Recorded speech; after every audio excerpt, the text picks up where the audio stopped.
Olá pessoal, bom, na nossa aula de hoje, da nossa oficina de Introdução à Lógica de Programação, a gente vai tratar um pouquinho sobre lógica proposicional, Vocês perceberam que essa parte da nossa introdução, dessa nossa oficina, a gente está tratando bastante sobre lógica, mas a intenção é que vocês entendam um pouquinho sobre os diversos tipos de lógica, até para fazer essa aplicação, quando a gente for de fato para a questão da programação um pouco mais para frente.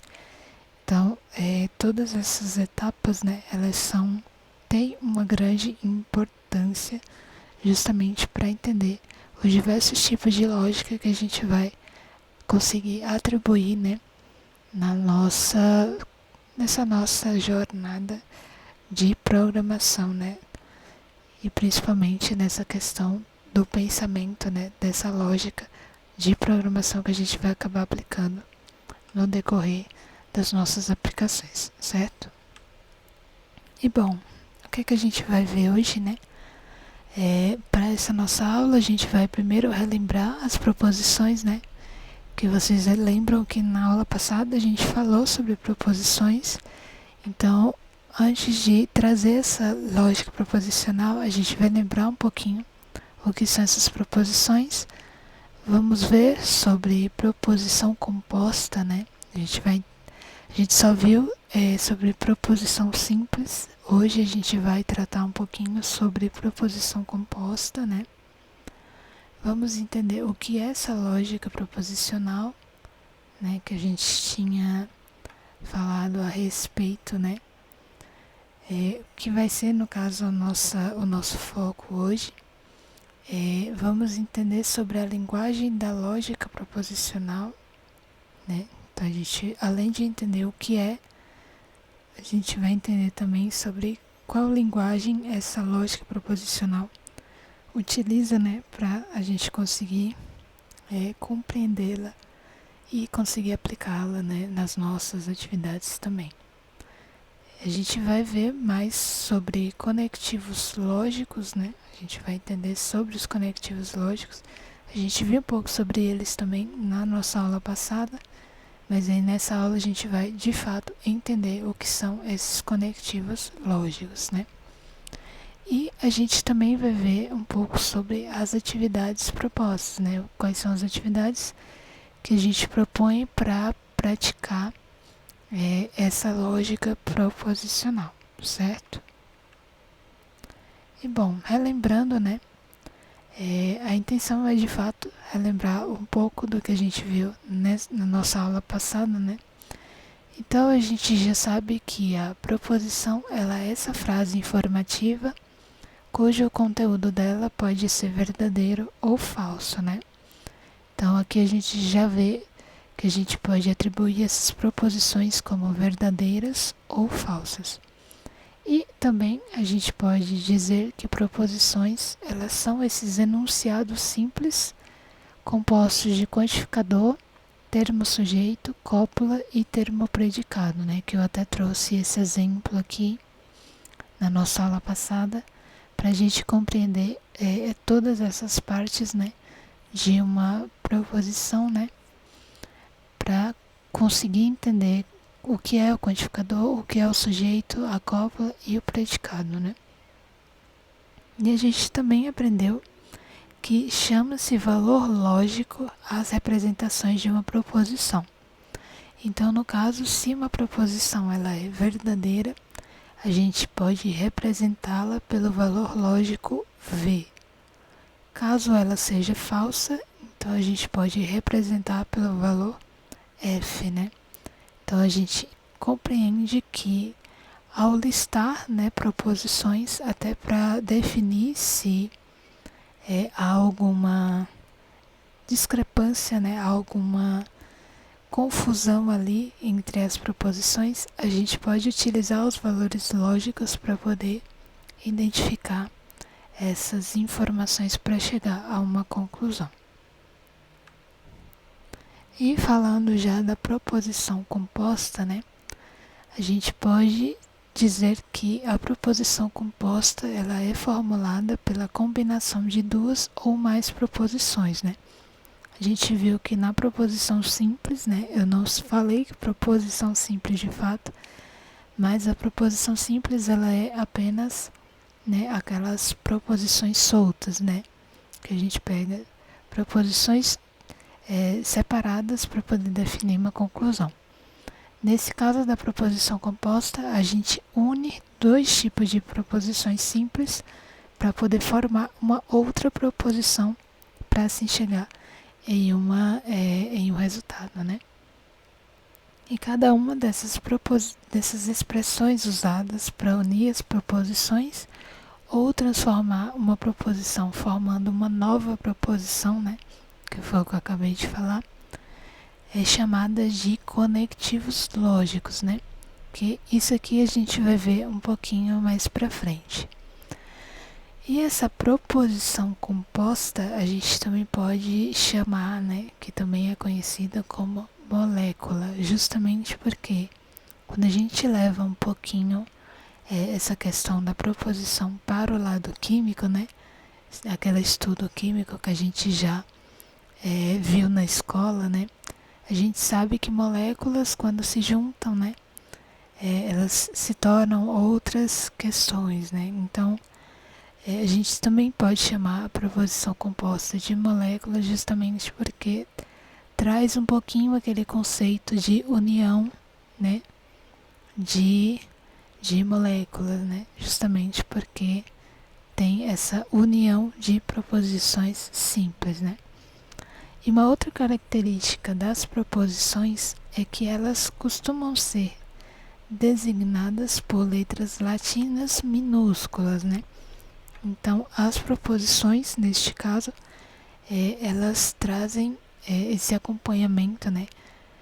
Por letras latinas minúsculas. Como a gente viu na nossa aula passada, a gente viu que a gente representava as proposições por P1 ou P2 ou P3 quando existia mais de uma proposição simples para chegar a uma conclusão. Nesse caso, a gente vai representá-las por letras minúsculas, né? Então, a gente vai ter uma variação a mais que a gente vai ver no exemplo a seguir. Então, neste exemplo, né, a gente vê que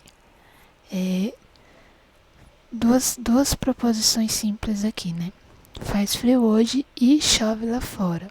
Onde o P, né, que é essa letra latina minúscula, vai ser representada pela primeira proposição simples, né? E que vai ser a nossa segunda proposição simples, né?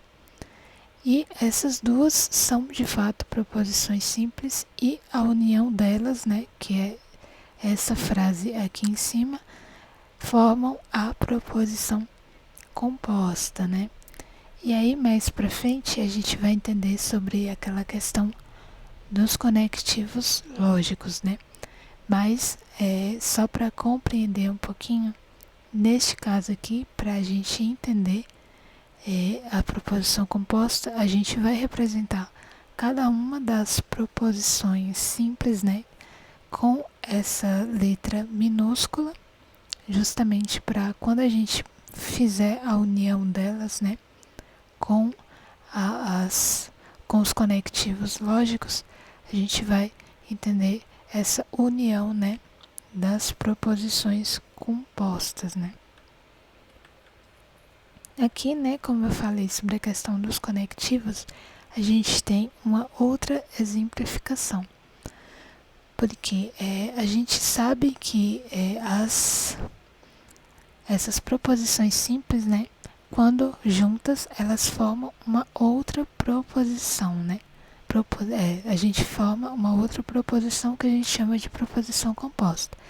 E essas proposições compostas, a gente pode também representá-las por essas letras, né, latinas minúsculas, né? Então aqui no caso a gente tem essas uniões, né, vamos dizer assim, essas uniões aqui em negrito, né, que eu representei aqui em todas essas proposições compostas, a gente chama elas de conectivos lógicos, né? Mas a gente vai ver a representação em símbolos dela um pouquinho mais para frente. Mas aqui, para representar essa proposição composta, a gente vê que a gente representa cada uma por letras, né? Essas letras que a gente já conhece, só que minúsculas. Então aqui no caso é a proposição composta. Pedro é estudante e Ana é bailarina. A gente representou pela letra P. No que a gente também tem um outro tipo de união, né, das proposições, que pode ser representado por Pedro é estudante ou Ana é bailarina, né? Então aí já é um outro tipo de proposição, né, que aí compete, né, essa outra conexão lógica. No R a gente tem ou Pedro é estudante ou Ana é bailarina, que aí já remete a um outro conectivo lógico, né? Que aí logicamente a gente pode tirar outras conclusões, né, dessa frase aqui. Assim como também em S, né, a gente vê essa proposição composta. Se Pedro é estudante, então Ana é bailarina. Então aqui já dá para tirar uma outra conclusão dessa nossa proposição composta. E para finalizar, nós temos aqui o exemplo T, né, que diz que Pedro é estudante se e somente se Ana for bailarina, né? Então aqui, esses conectivos aqui, né, que a gente vai ver mais detalhadamente sobre eles depois, eles também fazem parte dessa nossa proposição composta e nos auxiliam para a gente conseguir fazer uma nova interpretação dessas proposições para poder chegar a uma conclusão, certo? E o que é de fato essa lógica proposicional, né? Que é o que a gente propõe para essa nossa aula de hoje. A lógica proposicional, né, como o próprio nome já diz, ela se baseia em proposições onde uma proposição é uma sentença declarativa, ou seja, é uma sentença que declara um fato, podendo este ser verdadeiro ou falso. Mas, né, considerando aqui essa verdade, né, para isso, né, a gente precisa considerar alguns princípios, né, porque não basta só considerar uma sentença como verdadeira ou falsa. No caso da lógica proposicional, nós temos também alguns princípios para poder fazer essas atribuições, né, nas nossas proposições. Então vamos conhecer um pouquinho desses princípios, né, que existem para a gente considerar a nossa lógica proposicional para atribuir, né, esses fatos verdadeiros ou falsos. O primeiro princípio a gente chama de princípio do terceiro excluído, né, no qual ele diz que uma sentença ela só pode ser verdadeira ou falsa, né? Não tem condição de uma sentença ser os dois, verdadeiro e falso. Neste caso deste princípio, ele só pode ser verdadeiro ou falso. Então, nesse princípio do terceiro excluído, a sentença só pode ser uma dessas duas atribuições lógicas, né? Já no princípio da não contradição, a sentença ela não pode ser simultaneamente verdadeira e falsa.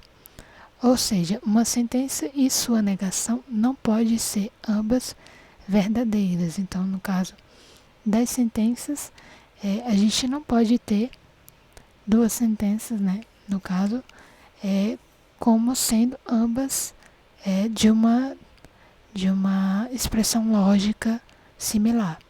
Então, no caso, em uma proposição composta, né, a gente não pode ter duas, nesse princípio aqui especificamente, elas não podem ser simultaneamente verdadeiras, né? Então, no caso aqui, essa sentença e a negação dela não podem ser ambas verdadeiras. A gente vai entender um pouquinho mais relacionado a isso mais para frente, certo? Aqui no caso, né, a gente tem algumas sentenças, né, que são proposições. Então, no caso aqui, Brasília é capital do Brasil. Então, no caso aqui, essa sentença é uma sentença, né, cuja única interpretação é que ela é verdadeira, né? Então, no caso aqui, nessa sentença especificamente, né, nessa proposição especificamente, a gente interpreta, né, que ela é verdadeira. Então, a gente só pode tirar uma única interpretação dessa proposição. Então, aqui nessa nossa segunda proposição, hoje está chovendo, né, a gente interpreta que essa sentença só pode ter um único valor verdade. Então, no caso, ela só pode ser ou verdadeira ou falsa, né? Então, aqui no caso, a gente tem duas possibilidades de interpretação dessa proposição. Então, no caso aqui, nesta situação especificamente, a gente só pode atribuir um único valor. Então, no caso, ela só pode ser ou verdadeira ou falsa, né? O que acaba se atribuindo aquele primeiro princípio, né? Que diz que ela só pode ser ou verdadeira ou falsa. Nessa nossa terceira proposição aqui, que diz que 10 é menor que 7, é uma sentença o qual esse único valor verdade dela é que ela é falsa. Então, no caso aqui, a gente tem uma sentença, né, uma proposição, no qual o valor verdade dela, né, o valor lógico dela, só pode ser falso, né? Afinal, 10 não é menor que 7. Então, aqui neste caso, essa proposição, a gente pode concluir que ela só tem um único valor verdade, um único valor lógico, que neste caso seria o valor falso, né? Que aí a gente pode atribuir que essa proposição só pode ser falsa, certo? Já essas sentenças aqui, né, a gente já consegue identificar que elas não são proposições, né? Então, no caso de uma pergunta, né, que horas são, né, nessa nossa proposição aqui, que não é de fato uma proposição, né? E por que elas não são proposições?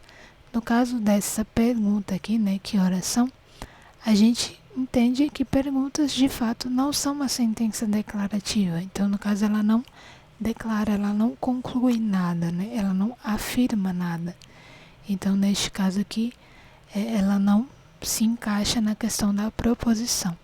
Então, se a gente vê alguma questão específica que diga que para poder você definir se aquela proposição, se aquela frase é ou não uma proposição, a gente já pode interpretar que perguntas, elas não são essa sentença declarativa. Então, por não ser uma sentença declarativa, elas não podem ser uma proposição, certo? Nessa nossa segunda frase aqui, essa frase diz: preste atenção. Nesse preste atenção aqui, a gente não tem uma sentença declarativa, justamente porque ela não afirma nada. Mesmo sendo uma frase, de certa forma, afirmativa, né, ela é mais uma questão voltada para aquela, como eu posso dizer, é muito mais um tipo de ênfase do que uma afirmação de algo. Então, no caso aqui, ele está enfatizando para que alguém preste atenção, mas ele não está declarando nada, né? Então, neste caso aqui, essa sentença não é uma sentença declarativa, então não tem como ela ser uma proposição, né? Então, ela não pode ser considerada uma proposição.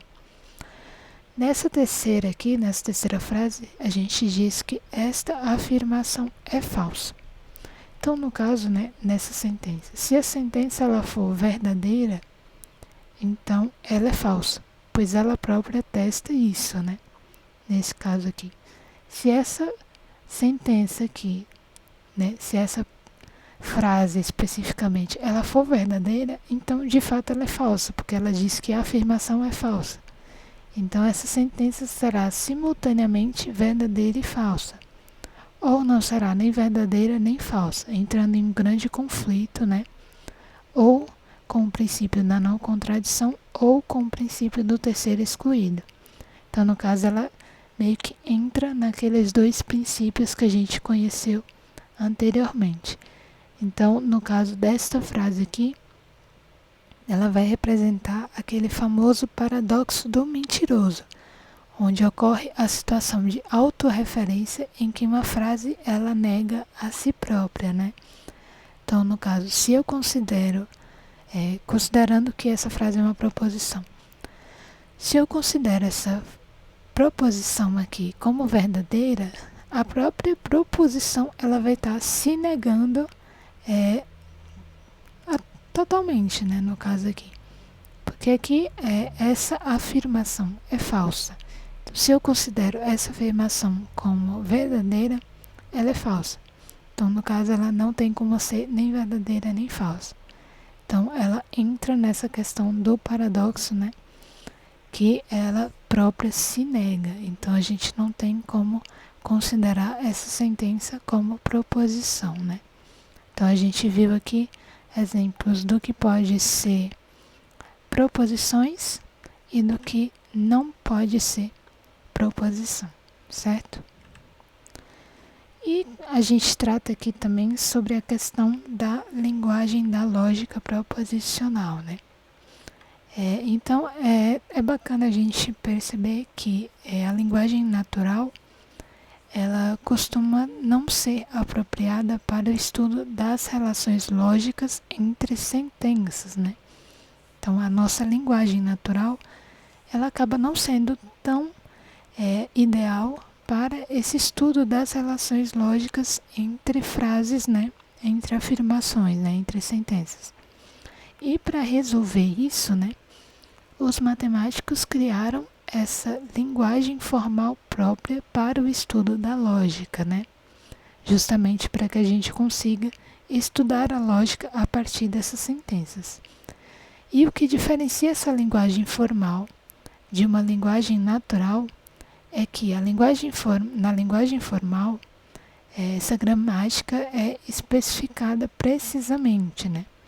Enquanto na linguagem natural quase sempre isso não é possível. Justamente porque na linguagem natural, a gente não tem essa especificação precisa, enquanto na nossa linguagem formal, a gente precisa especificar a nossa gramática precisamente, né? Então precisa ter essa certeza, vamos dizer assim. Tem que ser uma afirmação clara o possível para que a gente possa estudar a lógica naquela sentença. Se ela não for uma frase específica precisamente, né, ela não consegue se encaixar nessa questão desse nosso estudo lógico. Então a gente não tem a condição de analisar as sentenças, né, de uma forma lógica, né, atribuindo-se aquela sentença verdadeira ou não. Então, no caso da nossa linguagem natural, a gente pode trazer essa questão da nossa gramática, né, formando frases que, de fato, elas podem se encaixar um pouco como sendo verdade e mentira ao mesmo tempo, né? Então, isso acaba não trazendo uma vantagem, né, para esse nosso estudo da lógica se a gente utilizasse uma linguagem natural. Por isso que para o nosso estudo da lógica, a gente precisa meio que, de certa forma, utilizar a linguagem formal para formar as nossas sentenças e, de fato, conseguir fazer esse estudo da lógica, certo? E a linguagem da lógica proposicional, ela também acaba tendo, né, assim como uma linguagem comum, alguns alfabetos, né? E no caso dessa linguagem da lógica proposicional, esse alfabeto, eles são os símbolos que, ao serem agrupados, eles formam expressões admissíveis da linguagem, que essas expressões admissíveis, né, elas acabam sendo sendo esse alfabeto da linguagem da lógica proposicional, que podem ser formados por variáveis proposicionais e conectivos lógicos, né? Que aí a gente vai entender um pouquinho sobre eles agora. As variáveis proposicionais, né? A gente forma elas pelas menores sentenças declarativas ou proposições, que constituem aqueles elementos indivisíveis da lógica proposicional, também conhecido como fórmulas atômicas, normalmente representado por letras maiúsculas a partir da letra P, que nesse caso, né, das variáveis proposicionais, a gente também pode meio que atribuir ela pela questão da nossa proposição simples, né? A gente pode já fazer essa conexão, né, de que essas variáveis proposicionais se encaixam mais perfeitamente na questão das proposições simples, que a gente acaba, né, utilizando essas fórmulas atômicas, né, que acabam se encaixando um pouco nessa questão dessa nossa representação aqui, né. Então acaba sendo se encaixando ou com as letras maiúsculas sendo sequenciais, né? Começando a partir da letra P, ou neste caso aqui, utilizando os números naturais embaixo, né? Que é P1, P2, P3. E aí, no caso aqui, o Pn, que meio que é essa questão infinita, né? Então, no caso aqui, a gente tem esse tipo de alfabeto, né? Que se encaixa nas variáveis proposicionais.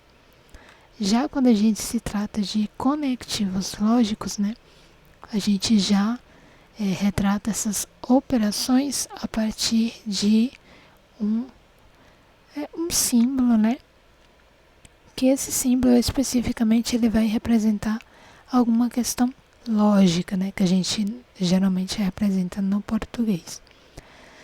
Então, no caso da nossa operação de negação, o nosso conectivo ele pode ser esse tio ou este outro símbolo aqui, né? Que no caso aqui ele vai representar que um P, né?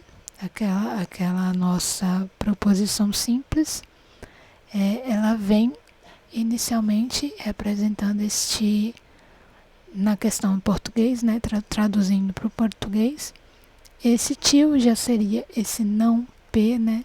Então, no caso, já seria um não a proposição, substituindo aqui esse P e Q como proposições simples, seria a negação da proposição P e a negação da proposição Q, né? Então, aqui já seria essa questão da negação da proposição.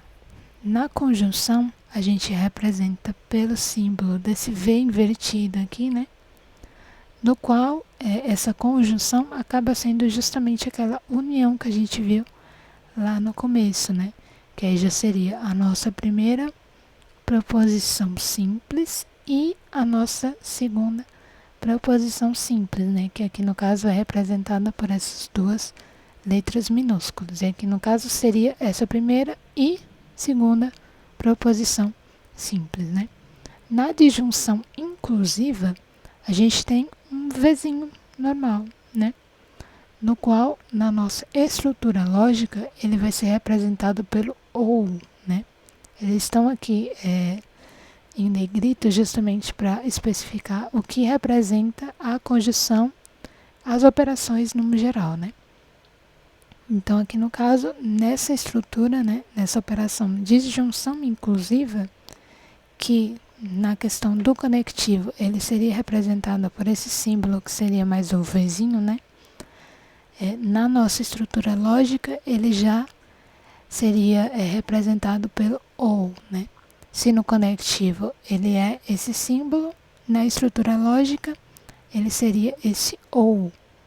Então, aí já seria a nossa proposição simples 1, né? Nossa primeira proposição simples, ou na segunda proposição simples, né? Então, aqui no caso, formando uma frase, ela seria a primeira proposição ou a segunda proposição, né? Então, aí a gente já consegue atribuir aí uma sentença lógica considerando essas essa disjunção inclusiva, né?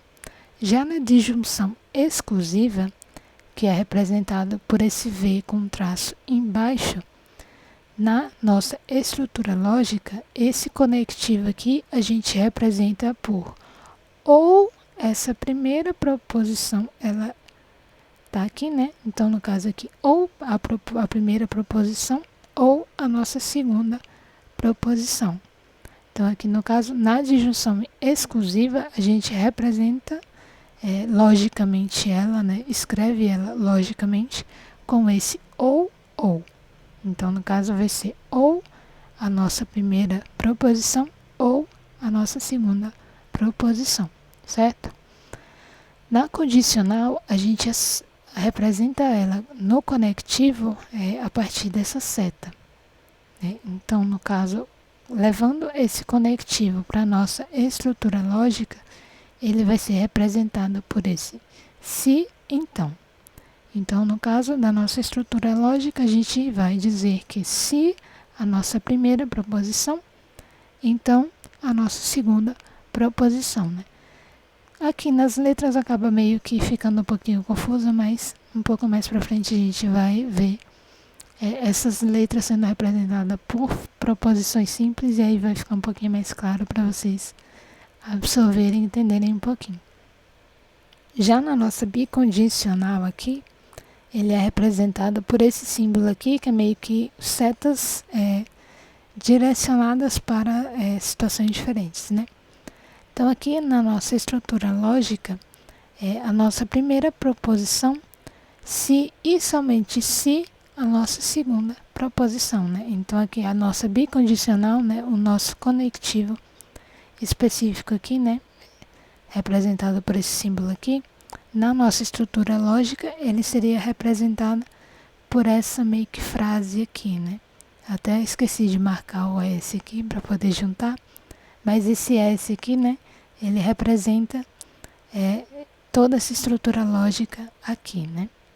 Então, aqui no bicondicional, o nosso conectivo para a estrutura lógica seria representado por esse se e somente se.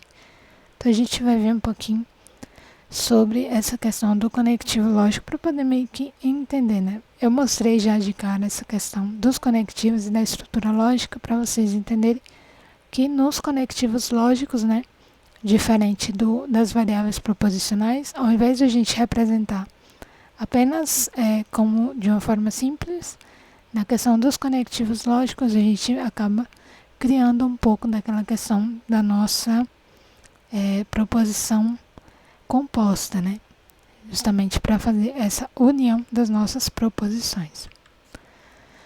Então, né, considerando aquele exemplo que a gente viu mais cedo, né, onde P diz que Pedro é estudante e no nosso que a Ana é bailarina, a gente pode escrever essas proposições compostas dessa maneira aqui, né? Então, no caso aqui da nossa proposição que a gente viu que é a nossa proposição de conjunção, né? A gente sabe que representando ela na nossa estrutura lógica, ficaria que Pedro é estudante e Ana é bailarina, né? Então, no caso aqui, a gente conseguiria representar dessa maneira, então seria essa proposição composta. Na nossa disjunção inclusiva, então o nosso P ficaria como sendo Pedro é estudante ou o que seria Ana é bailarina. Então a nossa estrutura lógica ficaria Pedro é estudante ou Ana é bailarina. Na nossa disjunção exclusiva, né, que seria esse V aqui com esse tracinho embaixo, então o P e a nossa, né, seria essa conexão, né, especificamente lógica, né, que seria aquele conectivo lógico. Então, no caso, trazendo um pouco para a nossa estrutura lógica, ele seria representado dessa maneira. Ou Pedro é estudante, que ele é esse P, né? Então, ou Ana é bailarina, até confundi aqui. Então, no caso aqui, do nosso conectivo de disjunção exclusiva, na nossa estrutura lógica seria ou Pedro é estudante ou Ana é bailarina, né? No caso da nossa condicional, né? Do nosso conectivo condicional, a gente já teria uma estrutura lógica que diz que se Pedro é estudante, então Ana é bailarina, né? Considerando que Pedro seria representado pelo P e Ana é bailarina, considerando que é representado pelo Q.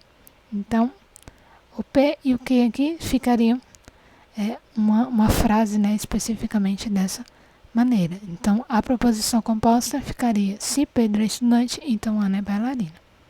Na nossa conexão, né, nessa nossa condicional, de forma bicondicional, né, na verdade, condicional não, a nossa conexão, né, a nossa conexão, nesse nosso conectivo, aqui nessa parte do bicondicional, ele seria representado na estrutura lógica dessa maneira.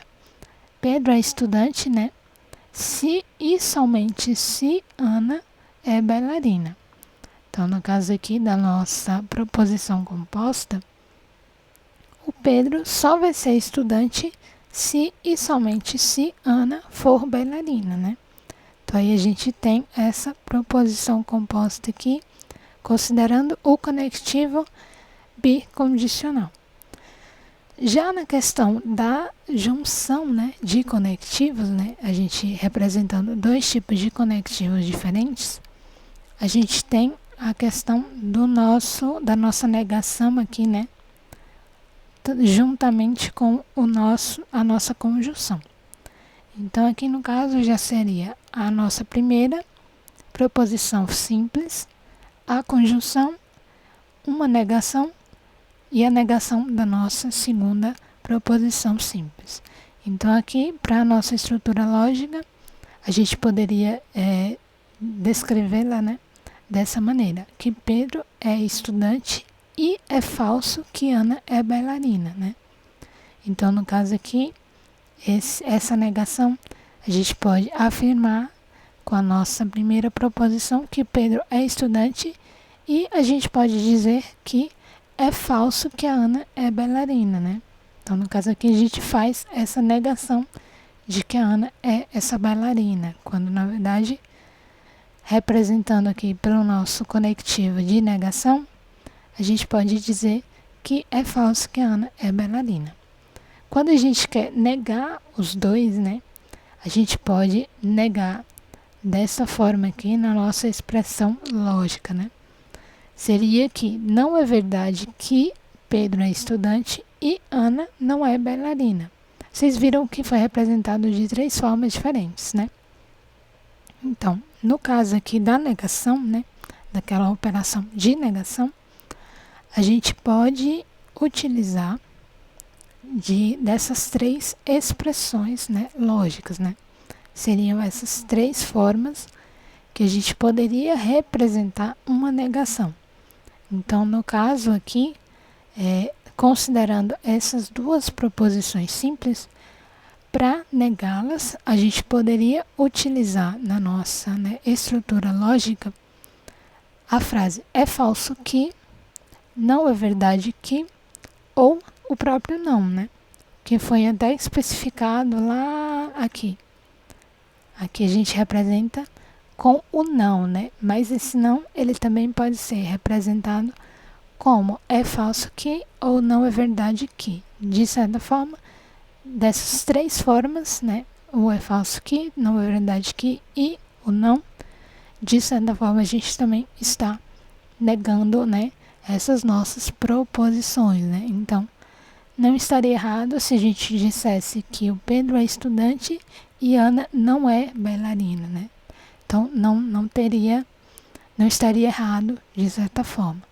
Assim como também a gente também poderia atribuir aqui, né, esse não é verdade que, se a gente atribuísse para as 2 frases aqui neste caso, seria não é verdade que Pedro é estudante e não é verdade que Ana é bailarina. Então, a gente pode de certa forma, utilizar esses três, né? Se fosse usar o é falso que para essas duas afirmações aqui, a gente poderia dizer que é falso que Pedro é estudante e é falso que Ana é bailarina, né? Então, essas três negativas, elas podem ser utilizadas dessa forma aqui, independente, né, de qual tipo deles você quer utilizar. Então, no caso, para alguma atividade específica, se a gente quiser utilizar o é falso que como a negação para a nossa estrutura lógica, a gente pode, como também podemos utilizar na nossa estrutura lógica, colocando para negação, né, especificamente, a gente também poderia utilizar o não é verdade, que, como também a gente só precisa utilizar o não nessa estrutura específica aqui. Então, se na posterior atividade você quiser utilizar só o não, seguiria essa estrutura.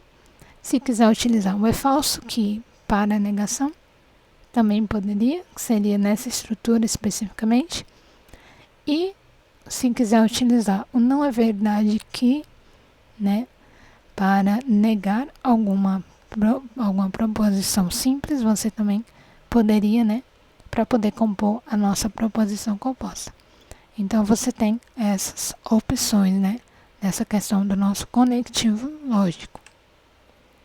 E também é bacana a gente citar que com os conectivos lógicos, né, e também com aquela nossa ideia de verdade ou falso, né, verdadeiro ou falso, para analisar as nossas proposições compostas, né, vocês lembram que a gente, na nossa aula anterior, a gente analisou as nossas proposições simples também utilizando o verdadeiro ou falso, que aí no caso a gente atribuiu o V para verdadeiro e o F para falso, né? Então, no caso da tabela verdade, né, a gente pode determinar esses valores lógicos, né, de uma proposição composta, unicamente considerando que as proposições compostas, elas também, de certa forma, assim como a gente atribuía na nossa aula passada, o verdade ou falso para negar ou para dizer que alguma proposição é verdadeira, assim como a gente utilizou esses valores lógicos para definir se é verdade ou falso, se é verdadeiro ou falso, a gente também pode atribuir essas mesmas atribuições, né, esses mesmos valores lógicos para as nossas proposições compostas, né? E na prática, né, para a gente fazer isso, né, ao invés de só colocar aquele V ou F na frente das nossas proposições, a gente pode recorrer à tabela verdade, né? Que são essa tabela verdade. O que é essa tabela verdade? É uma tabela, né? Esse dispositivo é uma tabela com todos os possíveis valores lógicos da proposição, né? Mas, de fato, o que é isso, né? Vamos entender um pouquinho sobre a nossa tabela verdade. A tabela verdade, né? Ela é esse dispositivo que é geralmente utilizado no estudo da lógica matemática, né? Então, com o uso dessa tabela, a gente pode definir o valor lógico de uma proposição. Isto é, saber quando uma sentença é verdadeira ou falsa, né? E a gente geralmente utiliza a tabela verdade em proposições compostas, ou seja, sentenças formadas por proposições simples, sendo que o resultado do valor lógico depende apenas do valor de cada proposição, né? Depende apenas do valor de cada proposição. E para combinar essas proposições simples e formar proposições compostas, como a gente viu, né, a gente utiliza os conectivos lógicos, né? Então, juntando, né, usando essa proposição composta em união com a tabela verdade para a gente definir se uma proposição composta é verdadeira ou falsa, né, a gente pode utilizar a nossa tabela verdade, certo? Exemplificando, né? Vamos exemplificar para poder ser melhor compreensível. Considerando que P seria a proposição simples Lucas é estudante. E a negação de P, ela seria Lucas não é estudante. A gente poderia representar através da tabela verdade, né? Aqui no caso uma proposição simples, a gente poderia representar, né, os possíveis valores lógicos da proposição, que pode ser dada por esta tabela especificamente, no qual a proposição Lucas é estudante, de certa forma ela pode ser ou verdadeira ou falsa, né? Assim como a negação, né, do Lucas é estudante, que no caso seria o Lucas não é estudante, a gente poderia representar na nossa tabela verdade como ela sendo falsa ou verdadeira. Então, no caso, se aqui analisando aqui a nossa tabela verdade, se o Lucas foi estudante, então a negação, né, dizendo que Lucas não é estudante, é falso. Se Lucas é estudante aqui, né, na nossa proposição, for falso, então a negação, né, Lucas não é estudante, seria verdadeiro. Como aqui, né, como a gente citou sobre a questão de V sendo o valor lógico verdadeiro e F o valor lógico falso. Então, a representação de proposições simples para a tabela verdade, ela ficaria dessa maneira, né? Mas afinal, como isso ficaria em uma proposição composta, né? Vamos ver um pouquinho como que seria essa representação da tabela verdade em proposições compostas, certo? Bom, e aqui a gente vai trazer todas aquelas, né, representações, considerando também os conectivos, certo? Então, aqui no caso de uma conjunção, né, a gente vamos exemplificar, né, utilizando o Lucas é estudante como sendo o P e o Q seria o Lucas mora em São Paulo, né? Então, aqui no caso da conjunção, a gente pode representar seguindo aqui especificamente esses, na tabela verdade, né? Seriam esses valores aqui, né? Então, aqui, Lucas é estudante, verdadeiro. Lucas mora em São Paulo, verdadeiro. Na conjunção, Lucas é estudante e Lucas mora em São Paulo, seria uma verdade, justamente porque a conjunção, ela só é verdadeira quando ambas forem verdadeiras, né? Aqui a gente representou todas as possíveis possibilidades dessas duas junções, né? Então, no caso aqui, a gente tem o Lucas é estudante como verdadeiro, verdadeiro, e no caso aqui, o Lucas é estudante e o Lucas mora em São Paulo, separadamente, a gente representa aqui o Lucas é estudante e o Lucas mora em São Paulo, a gente tem aqui as nossas possíveis representações a partir dele. Então, aqui pode ser VV, VF, né? Verdadeiro, verdadeiro, verdadeiro, falso, falso, verdadeiro e falso, falso. A gente representou todas as possibilidades para essas proposições aqui separadamente. Quando se trata da conjunção, no caso dela, né? Vocês veem que só a primeira foi verdadeira. Justamente porque na conjunção só será verdadeiro essa junção, né, essa proposição com a conjunção, sendo essa conexão entre as duas proposições simples, só será verdadeira quando ambas forem verdadeiras. Então, só tem como, na conjunção, ser representado como verdadeiro na tabela verdade se o Lucas for estudante, né, for representado como verdadeiro, essa proposição, e também se o Lucas morar em São Paulo. Então, aqui, na conjunção, só pode ser verdadeiro quando as duas forem verdadeiras. Se uma das proposições forem falsas, né, que é que a gente representa aqui embaixo, como também nessas outras aqui, se for uma só falsa, então todas na nossa conjunção vão ser falsas, né? Na disjunção inclusiva, que é representado pelo ou, né? Aqui na junção, o P seria Vênus é um planeta. Então, nossa proposição simples para a disjunção inclusiva aqui Para exemplificar, né? O P seria representado por Vênus, é um planeta. Então, aqui novamente a gente fez aquela mesma coisa que a gente fez inicialmente. Atribuir todas as possibilidades, né? Como também para Q, que diz que 5 é um número primo. Então, aqui a gente também representou todas as possibilidades para P e Q. Quando a gente trata de disjunção inclusiva, né? A gente tem que entender que para a disjunção inclusiva, para definir esse resultado aqui na tabela verdade, sempre será verdadeiro quando pelo menos uma das proposições sejam verdadeiras. Já vai ser, no caso aqui, né? Então aqui a gente percebe que se uma das proposições forem verdadeiras, então a disjunção vai ser verdadeira, né? No caso aqui da tabela verdade.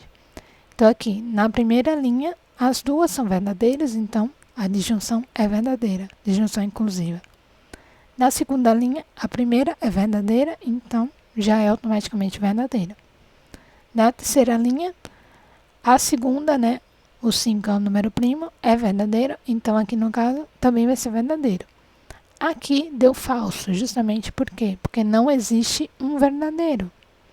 Então aqui no caso, ele sempre vai ser falso quando não existir nenhum verdadeiro. Se os dois forem falsos, então a disjunção inclusiva vai também ser falsa, certo?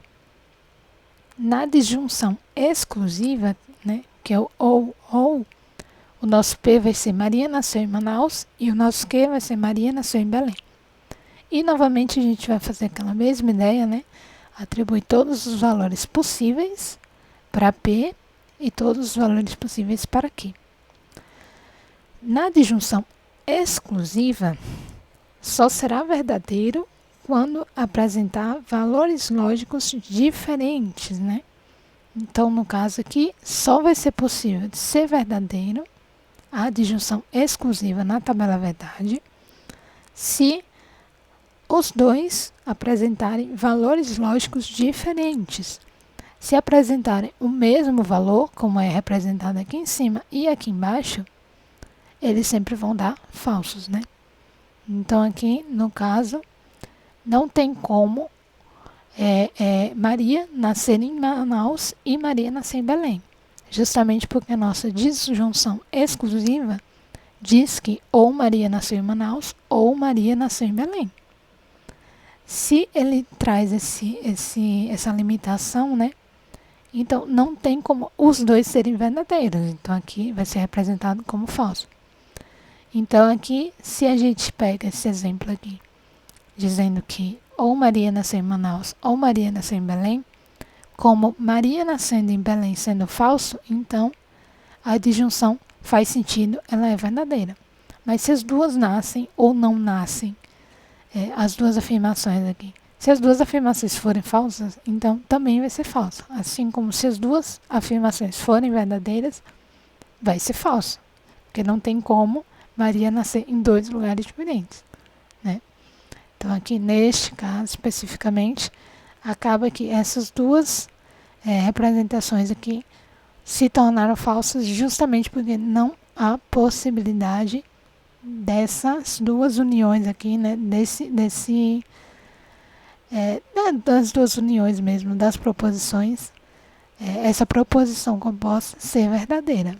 Então, aqui representando na tabela a verdade, seria falso se as duas proposições simples forem verdadeiras ou falsas, né?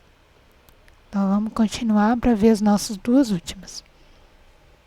Na nossa condicional, né? O P aqui ele vai ser está chovendo e o Q vai ser existem nuvens, né? E a nossa condicional, a gente lembra que, né, na nossa estrutura lógica ele é o se e o então, certo? Então aqui novamente a gente faz aquela mesma ideia, né? A gente entra aqui, bota todas as opções possíveis para P e para Q, né?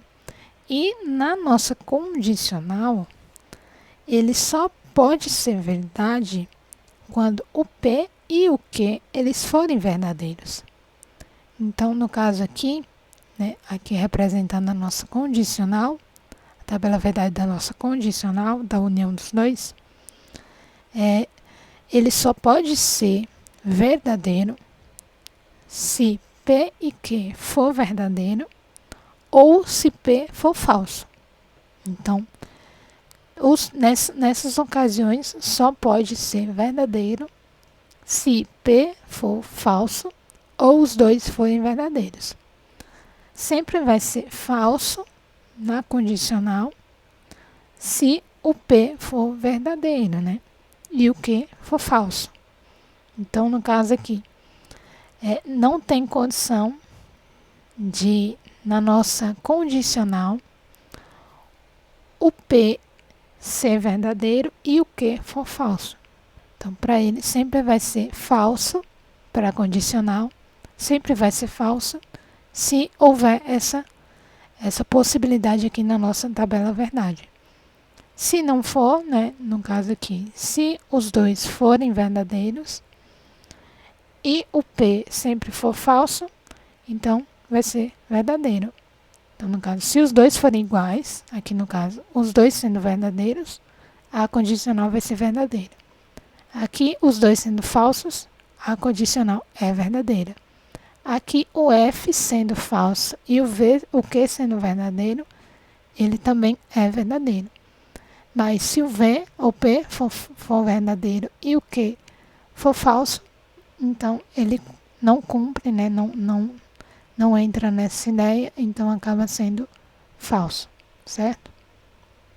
Justamente porque se está chovendo, então existem nuvens. Entrando nessa questão aqui, né, dessa nossa representação falsa aqui, se está chovendo, então não existem nuvens, não faz sentido. Então aqui na condicional ele seria falso, certo? Na bicondicional, que é o se e somente se, a gente representa que o P diz que Ana é mineira e o Q diz que Ana nasceu em Minas Gerais. Então aqui a gente novamente faz aquela mesma coisa, né? Coloca todas as possibilidades em P, todas as possibilidades em Q para poder representar a nossa tabela verdade. Na bicondicional, né, como é que vai seguir essa questão aqui, né? Para poder atribuir a nossa tabela verdade. Na bicondicional, só será verdadeiro quando ambas forem ou verdadeiras ou falsas. E sempre vai ser falsa quando o P e o Q apresentarem valores lógicos diferentes. Então aqui só pode ser verdade, né, quando ambas forem verdadeiras ou falsas. Aqui até está errado, que é para ser verdadeiro. Então, no caso aqui, se P e Q for verdade, então no bicondicional ele é verdadeiro. Já que no V e no F, né, no caso aqui, negando que Ana nasceu em Minas Gerais, então não tem como ser, então vai ser falso. Aqui negando que Ana é mineira, então é falso, né? Justamente porque Ana é mineira se e somente se ela nascer em Minas Gerais. Então não tem condição de Ana nascer em Minas Gerais e não ser mineira, como também Ana não ser mineira, ou Ana ser mineira e não nascer em Minas Gerais. Então aqui nessa condição especificamente, se os dois forem falsos, né? Ana não é mineira e não nasceu em Minas, ele é verdadeiro. Aqui está até errado, é verdadeiro. Se Ana é mineira e nasceu em Minas Gerais, é verdadeiro. Agora, se um desses aqui não for verdadeiro, não tem como a bicondicional ser verdadeira. Então aqui, essas duas aqui, possibilidades da tabela verdade, elas são falsas justamente porque não há possibilidade, né, de Ana ser mineira e não nascer em Minas Gerais, ou Ana não ser mineira e nascer em Minas Gerais. É bem estranho, pode ser confuso, pode estar uma embolação danada na cabeça de vocês, Mas a intenção aqui da tabela verdade é justamente fazer essa análise, né? Você primeiro entende quais são as duas, né, possibilidades aqui, né, as nossas proposições. Entende primeiro quais são as nossas duas proposições simples, para ir, enfim, preencher a nossa tabela verdade. Quando a gente traz essa questão das operações, né, que aqui nesse caso é a bicondicional, a gente precisa primeiro formar a frase, né, a nossa proposição composta. Pegando essas duas proposições simples e unindo em uma proposição composta. Quais são ali, então, para representar na nossa tabela verdade essa proposição, né, composta, a gente vai analisar a proposição composta. Então, se esses dois se concordam, né, no caso aqui, se, por exemplo, dissesse que Ana é baiana, por exemplo. Se dissesse que Ana é baiana e Ana nasceu em Minas Gerais. Essa primeira aqui não seria verdadeira. Justamente porque se Ana é baiana e Ana nasceu em Minas Gerais, não tem como. Porque Ana não pode ser baiana nascendo em Minas Gerais. Então aqui neste caso especificamente não seria verdadeiro. Então se Ana, aqui específico, se Ana nasceu na Bahia, se Ana é baiana e Ana não nasceu em Minas, aí já seria verdade. Entendeu? Então a intenção é analisar as proposições individuais aqui, né? Nesse caso aqui especificamente, para aí você analisar logicamente quais dessas condicionais aqui, né? Quais desses valores lógicos juntos, né? Fazendo essa proposição em conjunto, essa proposição composta, quais desses valores lógicos aqui concordam com a proposição composta para que de fato a gente consiga trazer essa questão, certo? E bom, para as atividades, né, para a gente praticar, a gente traz a questão dos valores lógicos, né? Então aí vamos conseguir aplicar essa questão do valor lógico, só ele mesmo, só o valor lógico. E também, ó, aqui no caso da nossa questão inicial, diz que der o valor lógico verdadeiro ou falso nas sentenças que são proposições abaixo. E marque um X quando não for possível, né? Então aqui a gente vai analisar. Salvador é a capital do Brasil, ou da Bahia. Salvador é a capital da Bahia. Aí a gente vai dar o valor lógico. Isso aqui é verdadeiro? Isso aqui é falso? Aí a gente vai colocando aqui nas opções. No caso, né, como vocês respondem por formulário, né?